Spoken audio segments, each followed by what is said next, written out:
Seja muito bem-vindo ao momento Conecte-se com o Senhor, o nosso devocional diário de leitura da palavra e de meditação sobre o reino de Deus.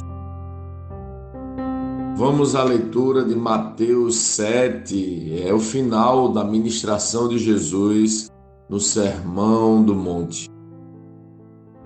Não julguem para não serem julgados, pois vocês serão julgados pelo modo como julgam os outros. O padrão de medida que adotarem será usado para medi-los. Por que você se preocupa com o cisco do olho do seu amigo, enquanto há um tronco em seu próprio olho? Como pode dizer a seu amigo, deixe-me ajudá-lo a tirar o cisco do seu olho, se não consegue ver o tronco em seu próprio olho? Hipócrita! Primeiro livre-se do tronco em seu olho, então você verá o suficiente para tirar o cisco do olho de seu amigo. Não deem o que é santo aos cães, nem joguem pérolas aos porcos, pois os porcos pisotearão as pérolas, e os cães se voltarão contra vocês e os atacarão. Peçam e receberão. Procurem e encontrarão, batam e a porta lhes será aberta. Pois todos que pedem recebem, todos que procuram encontram, e para todos que batem a porta é aberta. Respondam: se seu filho lhe pedir pão, você lhe dará uma pedra? Ou se pedir um peixe, você lhe dará uma cobra? Portanto, se vocês que são maus sabem dar bons presentes a seus filhos, quanto mais seu Pai que está no céu dará bons presentes aos que lhe pedirem. Em todas as coisas, façam aos outros o que vocês desejam que eles lhes façam.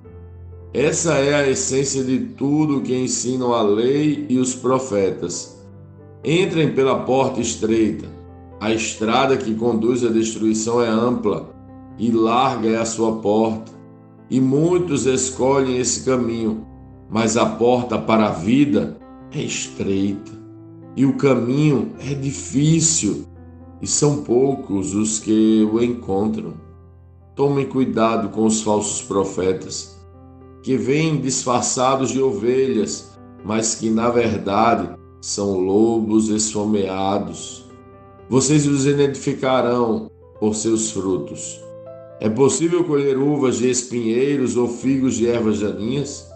Da mesma forma, a árvore boa produz bons frutos e a árvore ruim produz frutos ruins. A árvore boa não pode produzir frutos ruins e a árvore ruim não pode produzir frutos bons. Toda árvore que não produz bons frutos é cortada e lançada ao fogo. Portanto, é possível identificar a pessoa por seus frutos. Nem todos que me chamam Senhor, Senhor, entrarão no reino dos céus, mas apenas aqueles que de fato fazem a vontade de meu Pai que está no céu. No dia do juízo, muitos me dirão: Senhor, Senhor, não profetizamos em teu nome, não expulsamos demônios em teu nome e não realizamos muitos milagres em teu nome? Eu, porém, responderei: nunca os conheci. Afastem-se de mim, vocês que desobedecem à lei. Quem ouve minhas palavras e as pratica é tão sábio como a pessoa que constrói sua casa sobre uma rocha. Quando vierem as chuvas e as inundações e os ventos castigarem a casa, ela não cairá, pois foi construída sobre a rocha firme. Mas quem ouve meu ensino e não o pratica é tão tolo como a pessoa que constrói sua casa sobre a areia. Quando vierem as chuvas e as inundações e os ventos castigarem a casa, ela cairá com grande estrondo. Quando Jesus acabou de dizer essas coisas, a multidão ficou maravilhada com seu ensino, pois ele ensinava com verdadeira autoridade, diferentemente dos mestres da lei.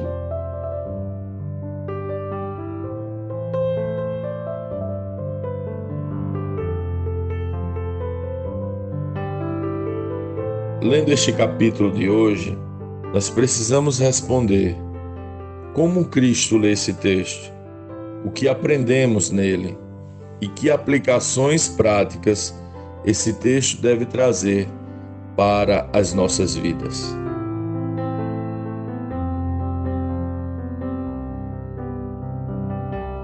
Chegamos ao final do Sermão do Monte. Que ministração maravilhosa! Um verdadeiro tratado sobre a cultura do céu. Para entender Mateus 7, precisamos perceber que faz parte do mesmo contexto de Mateus 5 e 6. É a mesma pregação de Jesus. Jesus havia dito em Mateus 5 sobre os felizes, os que são pobres de espírito, os que choram, são humildes, famintos por justiça, misericordiosos, puros de coração, promotores de paz e perseguidos por causa do reino. Jesus havia ensinado em Mateus 6 sobre como deveríamos orar pedindo a vontade do Pai, pedindo que a vontade do Pai fosse feita em nós, como é no céu, seja feito na terra. E também nos ensinou que deveríamos pedir apenas o pão de hoje. Como, diante desse contexto, podemos entender esta parte de Mateus 7? Pois todos que pedem, recebem, todos que procuram, encontram, e para todos que batem, a porta é aberta. Ou esta: portanto, se vocês que são maus sabem dar bons presentes a seus filhos, quanto mais seu Pai que está no céu dará bons presentes aos que lhe pedirem.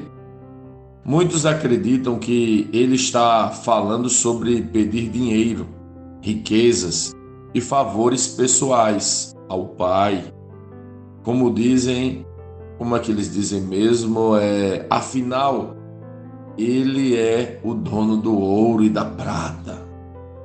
Mas será que é sobre isso que Jesus está falando? Estes pedidos por favores de satisfação própria condizem com Mateus 5 e 6? Condizem com Mateus 7, o final do Sermão do Monte? O que Jesus está dizendo nesta parte final? Qual é essa porta que ele está dizendo para a gente bater? Que pedidos são estes? Na verdade, Jesus está ensinando em Mateus 7, assim como 5 e 6, sobre nos libertarmos desta prática comum entre os homens de julgar os outros. Ele está ensinando sobre ter cuidado com os lobos esfomeados que são chamados profetas. Ele está ensinando que podemos ser usados por Deus, expulsando demônios, curando enfermos e profetizando. Mas se não conhecermos o Pai de verdade e não fizermos a sua vontade, não vamos entrar no reino dos céus. Olha o que ele diz: nem todos os que me chamam Senhor, Senhor, entrarão no reino dos céus, mas apenas aqueles que, de fato, fazem a vontade de meu Pai que está no céu. No dia do juízo, muitos me dirão: Senhor, Senhor, não profetizamos em teu nome, não expulsamos demônios em teu nome e não realizamos muitos milagres em teu nome. Eu, porém, responderei: nunca os conheci. Afastem-se de mim, vocês que desobedecem à lei. Fala sério. Alguém que ouve algo assim ainda acha que devemos bater a porta do Senhor para pedir favores pessoais? Alguém que lê este texto por completo vai pensar que podemos insistir com o Senhor para que Ele nos atenda em nossos sonhos e projetos? Parece que Jesus está falando de uma porta diferente, ou pelo menos de pedidos diferentes. Eu penso que nossa insistência seja: quero conhecer a Ti, Senhor. Quero conhecer a Tua vontade. pois quero viver a tua vontade. Me apresenta o teu querer. Me apresenta quem é você de verdade, Jesus, pois não quero ouvir de ti naquele dia. Não conheço você. Afaste-se. Não. Definitivamente, o pedido que devemos levar ao Senhor não é o pedido para que Ele faça a minha vontade ou a nossa vontade. Na verdade, depois de ler esse texto, nem me lembro mais de minhas vontades, pois arde em meu coração o desejo sincero de conhecer a vontade do Pai. Nos apresenta a tua vontade, Senhor. Parece que Jesus dá uma força quando diz assim: em todas as coisas, façam aos outros o que vocês desejam que eles lhes façam. Essa é a essência de tudo o que ensinam a lei e os profetas. E agora, meu pedido muda um pouco. Me ajuda, Senhor, a fazer a tua vontade. Qual é a sua oração mesmo? Deveríamos orar dia e noite sem cessar, buscando conhecer o Pai, saber a sua vontade e ser capacitado por Ele para amar os que estão ao nosso redor. Qual é a sua oração? Qual é o seu pedido?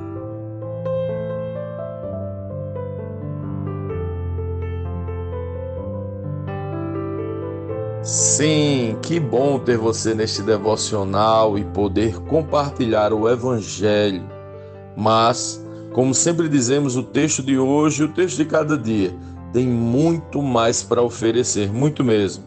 Nosso objetivo aqui é te influenciar a parar um pouco e ler o texto bíblico, pois acreditamos que 5 minutos de vida na palavra podem transformar completamente uma vida.